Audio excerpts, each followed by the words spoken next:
I needed a new phone holder for my van dashboard and wanted to get one which would charge my phone wirelessly. Trouble is, I have a Google Pixel 8 Pro and you can't always rely on wireless chargers to charge Pixels quickly. They're often geared towards iPhones and Samsungs, leaving just a few watts of charging for phones like the Pixels, which is by no means fast enough for a decent amount of charging on shorter journeys. You've also got to hope that the charging coils in the charger line up with those in your phone, so there are more than a few considerations when choosing a car charger. In this video I'll go through the car charger I've chosen, its installation, and how you know that it's charging at fast speeds. I wanted wireless charging because if I've got the ability built into my phone, then I might as well use it, and I love the idea of not plugging a cable into my phone every time.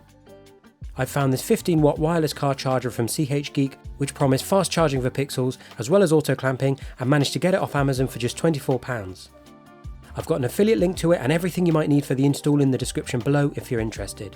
This isn't in any way a sponsored post as I bought the car charger myself. I just wanted to share my experience as I reckon there are at least a few people out there who want a decent wireless car charger for their Pixels and other compatible phones. Unboxing the car charger, you've got the cradle itself, which is relatively small with a bit of a bulky back for the electrics. The sides have rubber to stop your phone getting scratched, and the tray which holds the bottom of the phone is metal. Removing the protective plastic, you have a shiny finish, behind which sit the wireless charging coils. The buttons which activate the clamping mechanism still work without the charger plugged into power, so you can release your phone even if the engine's off. On the bottom of the charger you have the USB-C port which provides power. Underneath the tray are the accessories, which include a suction cup mount with a ball head which is highly adjustable in a number of directions, as well as having a very sticky suction cup for good mounting to the dashboard. There's also a tightening vent mount, again with a ball head, which is quite a compact method of mounting. Next there's a 1 metre long USB-A to USB-C cable, and finally a welcome guide and a booklet to read before first use. Because my dashboard isn't completely flat and has texture to it, I wanted to ensure the firmest hold possible, so I've purchased a suction cup mounting plate, which I've also linked to below. This will stick to the dashboard and provide a much better surface to clamp onto.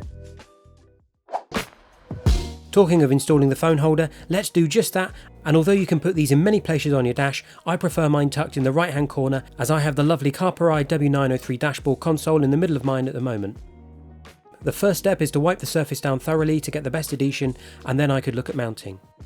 The ball head of the suction cup mount seats nicely in the cradle of the phone charger, with the collar screwing tightly around it to stop it from moving.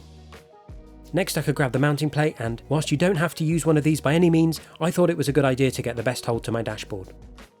With it stuck down and firmly pressed in place, I could then unpeel the protective plastic on the suction cup, find the right angle and stick it to the mounting plate.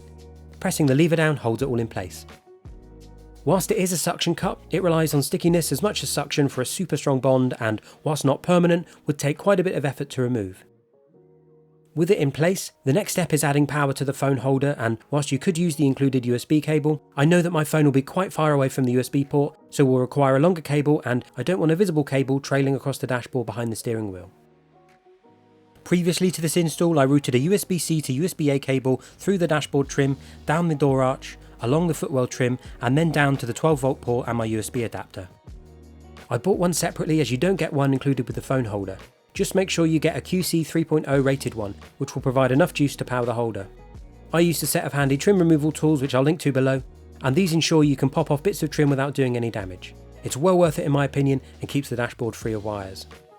Tilting the cradle up towards me, I simply have to plug in the USB-C cable and then adjust the phone holder to a height where the cable isn't being pinched. And that's it really. When the ignition is on, a faint red light will appear on the side. Put a phone in the cradle and the arms will automatically close around the device and start charging.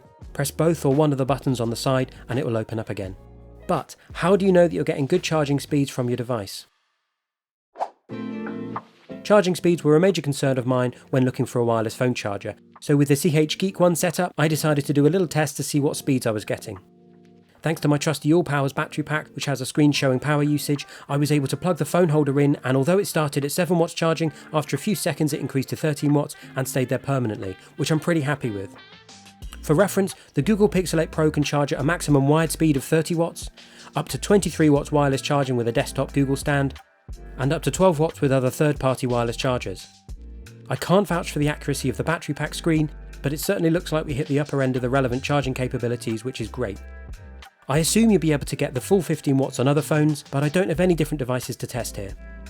And if you're wondering what other phones are compatible with the phone charger, then I've compiled a list from the manufacturer of models and available speeds. As a comparison, the all-powers battery pack has wireless charging on top, which gives 12 watts of charging to the 8 Pro out of a maximum of 15 watts, whilst the standalone Anker wireless charger peaked at just 5 watts out of a maximum of 10 watts. At 78% charge, the phone says it would take 40 minutes to charge wirelessly from the holder, though if I plug the cable straight into the phone it would take just 36 minutes. I don't think that the Pixel 8 Pro charges at maximum wired speeds when it's nearly full, as tested on the battery pack here, but these are some pretty competitive charging times from the phone holder. Do bear in mind, however, that all phones charge at different speeds and some use adaptive charging methods too, so it will be different for everyone. Also, the thickness of your case will affect how effective the charging is. My case is from Caseology and is probably 1 to 2mm thick on the back. The CHGeek car charger recommends cases are less than 4mm thick and that the phone must sit flat against the phone holder to achieve stable charging. I was after a phone charger which met a number of criteria, namely fast charging for my Google Pixel 8 Pro, one which worked with my existing charging cable, auto closing arms, and a solid reliable mount on my dashboard. I'm very pleased to say I found all these things in this CHGeek car phone charger. Whilst it's not up to the maximum 30 watts of wired charging available to my phone, it doesn't look like it ever could be for a charging phone holder. It has good, consistent charging speeds, and it's nice not to have to plug the cable into my phone anymore.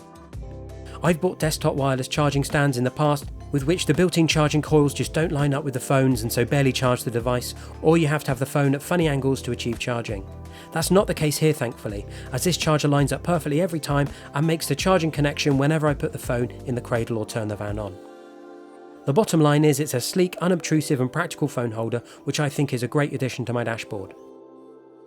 If you've made it this far, thank you, and please do take a moment to subscribe to my channel where I've got tons of other videos including a full van conversion and lots of other tech gadgets and tips. Thanks for watching.